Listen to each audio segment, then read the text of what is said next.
반갑습니다. 한의학과 역학이 만나는 곳 의역학 아카데미입니다. 이번 영상에서는 음양의 법칙 중에서 음양의 연화에 대해서 알아보고 음양의 다양한 성질을 대입해서 괴를 해석해 보도록 하겠습니다. 연은 넘치다, 흐르다, 가다, 화는 되다, 모양이 바뀌다 이 뜻으로 연화는 넘쳐서 모양이 바뀐다 라는 뜻입니다. 음양이 계속해서 음과 양으로 변화하는 것을 연화라고 하는데요. 음양이 계속해서 음과 양으로 변화하는 것에는 두 가지 의미가 있습니다. 첫 번째는 음을 다시 음양으로 나눠 볼 수 있고 양도 다시 음양으로 나눠 볼 수 있다라는 개념이고요. 두 번째는 음에서 음양이 나오고 양에서 음양이 나온다라는 개념입니다. 이 두 가지 개념은 주체가 다릅니다. 첫 번째, 음을 다시 음양으로 나눠 볼 수 있고 양도 다시 음양으로 나눠 볼 수 있다는 것은 사람이 주체가 되어 우주 만물을 음양으로 나눠 보는 것입니다. 이때의 음양은 살아 움직이는 능동체가 아니에요. 두 번째, 음에서 음양이 나오고 양에서 음양이 나온다. 이것은 음에서 음양이 능동적으로 만들어져 나오고 양에서 음양이 능동적으로 만들어져 나온다는 의미입니다. 주체가 음양이에요. 음양이 주체가 되어 변화하는 것은 우주 만물이 생기는 것을 설명하는 우주생성론에서 사용하는 의미입니다. 이것은 무극과 태극 우주생성론 편에서 설명할 예정입니다. 이번 영상에서는 사람의 시각에서 우주 만물을 음과 양으로 나눠 보는 관점으로 설명을 하겠습니다. 자, 하늘과 땅을 예로 들어 볼게요. 높은 것은 양이죠. 그러니까 하늘이 양, 땅은 음.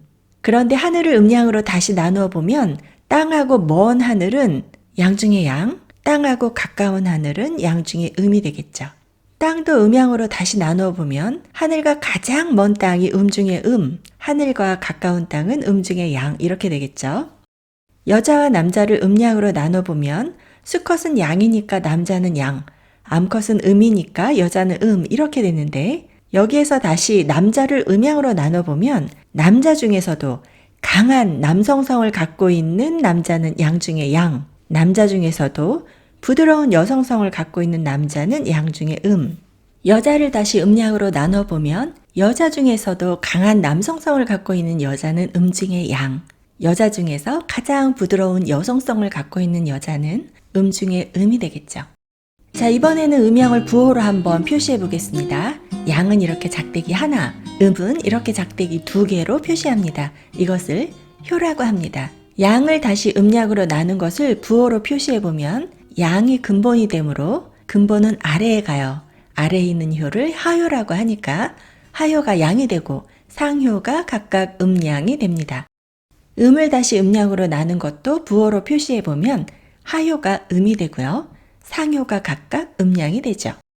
음을 다시 음양으로 나눠 볼 수 있고 양도 다시 음양으로 나눠 볼 수 있다. 이것을 다른 말로 표현을 해보면 양 중에도 음양이 있고 중에도 음양이 있다라고 합니다. 그래서 이렇게 양 중에 양, 양 중에 중에 양, 중에 이라고 하는데요. 우리는 이들에게 좀 더 간단한 이름을 붙여서 쓰고 있습니다. 이렇게 양 중에 양을 태양, 클 태자예요. 양이 크다는 뜻이죠. 양 중에 음을 소음, 적을 소, 음이 적다.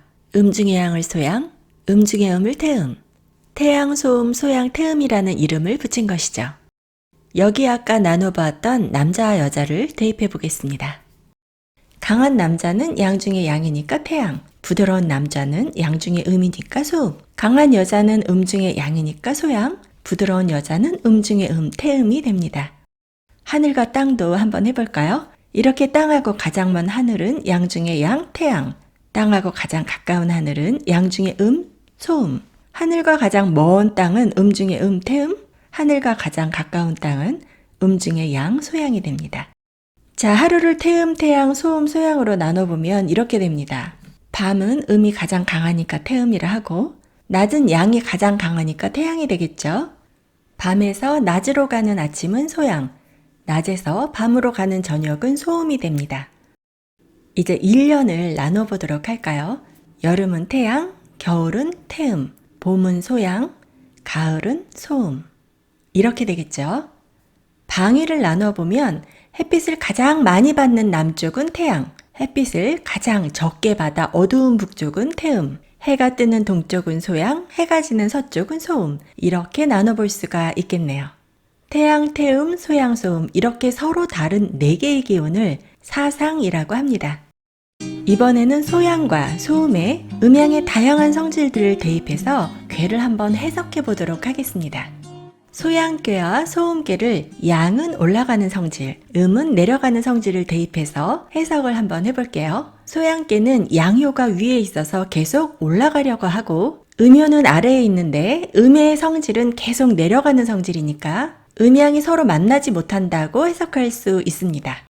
남자를 양, 여자를 음에 대입해서 풀이해보면 남녀가 서로 멀어지는 형상이니까 남녀의 사이가 좋지 않다고 해석할 수 있습니다. 그렇다면 음효가 위에, 양효가 아래에 있는 소음계는 음양이 서로 만나는 모습이니까 남녀의 사이가 좋다라고 해석할 수 있겠네요. 다음은 양은 팽창해서 나가려는 성질이고 음은 응축해서 들어오는 성질로 한번 해석을 해볼게요. 소양계는 팽창해서 퍼져 나가려는 양을 음이 안에서 붙잡는 모습으로 해석할 수 있고요. 소음계는 안에서 밖으로 나가려는 양을 음이 밖에서 막고 있는 모습으로 해석이 가능하겠죠? 주나라 태사 백영부가 지진의 원리를 음양으로 해석할 때 사용했던 음양의 성질이 바로 이것이었는데요. 양이 음에 깔려서 올라가지 못하고 잠복되니까 음도 양을 따라서 올라가지 못하고 hun중되기 때문에 지진이 생기는 것이라고 했습니다. 이렇게 궤를 해석할 때는 음양의 성질을 다양하게 활용해서 내용이 전혀 다른 여러 가지 해석들을 할 수가 있습니다.